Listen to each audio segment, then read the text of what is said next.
Who invented Cipher Device 41? The search for the inventor leads to a critical figure in 20th century German cryptology. His name is Fritz Menzer. But who was this man? What exactly did he invent? And why are neither he nor his inventions known to the public? Documents written by Fritz Menzer for US military intelligence remained top secret for over 60 years. Those documents, which have now finally been released, allow us to give him his own voice in this series of films.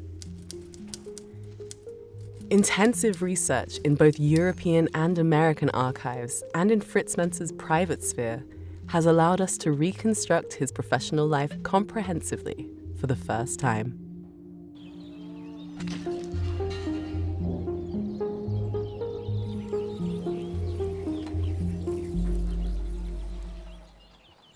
We start in a small town in Saxony. My name is Fritz Menzer. I was born on April the 6th, 1908, in Herrndorf near Freiberg in Saxony. I was the youngest of 4 children. Hatte 2 ältere Brüder. He had 2 older brothers and a sister who was also older than him. And then he came along. And they all look a little serious. So he'd probably have been around 6 or 7 years old then. I'd say my father grew up in very modest but pleasant circumstances. From Easter 1914, I attended the elementary school in the small town of Zug. I passed my exams and left that school in 1922 after 8th grade. Afterward, I started an apprenticeship as a toolmaker in the nearby Elitewerke factory. However, my parents did not have the money to allow me to continue my training.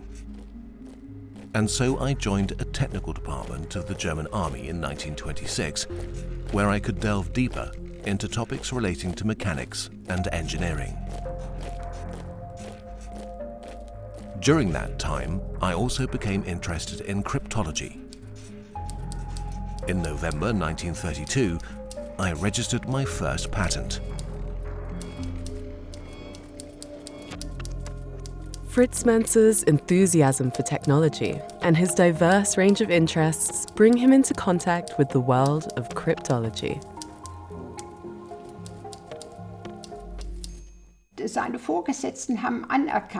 His superiors recognized what a talented man he was and encouraged him.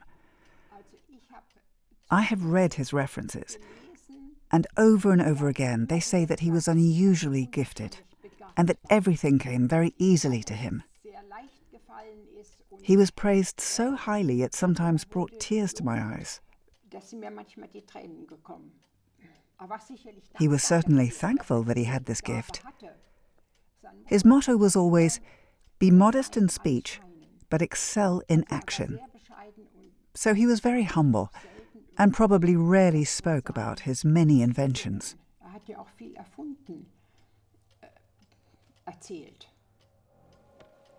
Fritz Menzer's first patent from 1932 is a cipher method for encrypting positions on maps. This invention allows military units, for example, to transmit position data without enemy forces being able to read it.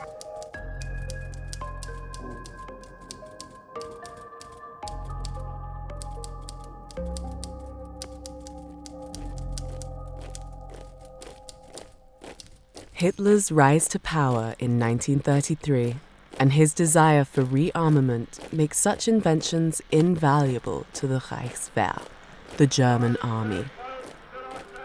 Fritz Menzer quickly comes to the attention of the Reich War Ministry. In May 1935, he is transferred to the Cipher Department in Berlin, where he immediately begins systematic cryptological training. According to the sources, Menzer keeps away from politics. He never becomes a member of the Nazi Party. However, that does not hinder his career at the Cipher Department of the Reich War Ministry. From 1936 onward, Menzer is concerned with three central tasks. First, to develop methods and machines that could be used to break enemy encryption. Second, to test the security of existing systems. And third, to develop new encryption methods. He even runs his own department for this purpose, because his skills are trusted. But how does that come about? In 1935, Swedish businessman and inventor Boris Hagelin travels to Berlin to offer one of his new cipher machines to the Reich War Ministry. Enigma machines are already widespread in the Wehrmacht. At that time, Hagelin's machines are considered a more modern alternative to Enigma. Menzer is involved in the negotiations at the War Ministry. The Germans reject Hagelin's proposal because at that time they considered the encryption of the existing Enigma versions to be secure enough. But Hagelin's visit arouses Menzer's interest in his machines. Shortly afterwards, he develops a method to crack the Swedes' C-36 machine. Menzer also discovers weaknesses in the Enigma machines, which are still so popular with the Wehrmacht at this time.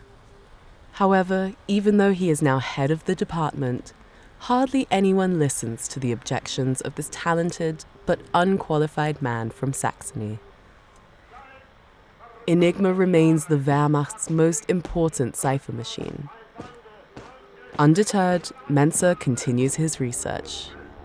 The pin and lug technology of Hagelin's machines fascinates him. As the Third Reich is triggering World War II, Menzer is developing the first drafts that will soon lead to the creation of Cipher Device 41. The fact that his inventions will support the Nazi regime's machinery of war is apparently not a problem for Menzer. Yes, well, he was interested in people, not in politics. I don't think he was interested in politics in his younger years. There's not much to be said about that. I can only guess at his feelings, but he never told me about that. I wish now that I had... It's all coming back to life for me now, and I wish I'd asked him more. I actually blame myself for that. Then I think maybe Daddy didn't want to talk about it.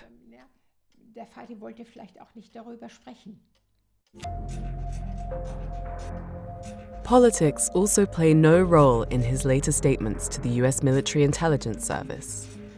As a cryptologist, Menzer primarily describes his inventions. Cipher Device 41 was my further development of Hagelin's C-36. Unlike with Hagelin's machines, the rotors move according to an irregular principle. Deciphering the machine seems to be impossible if it's operated correctly. Not until 2021 is the complex algorithm of Fritz Menzer's Cipher Device 41 fully published. It's no wonder that the secret documents of the post-war period describe the device as unusually secure. Its key length is very high. In the units commonly used today, it is almost 172 bits. For comparison, the naval version of Enigma had a key length of 86 bits. How could such a considerable key length be implemented on a purely mechanical basis? To find out, we need to look inside Cipher Device 41.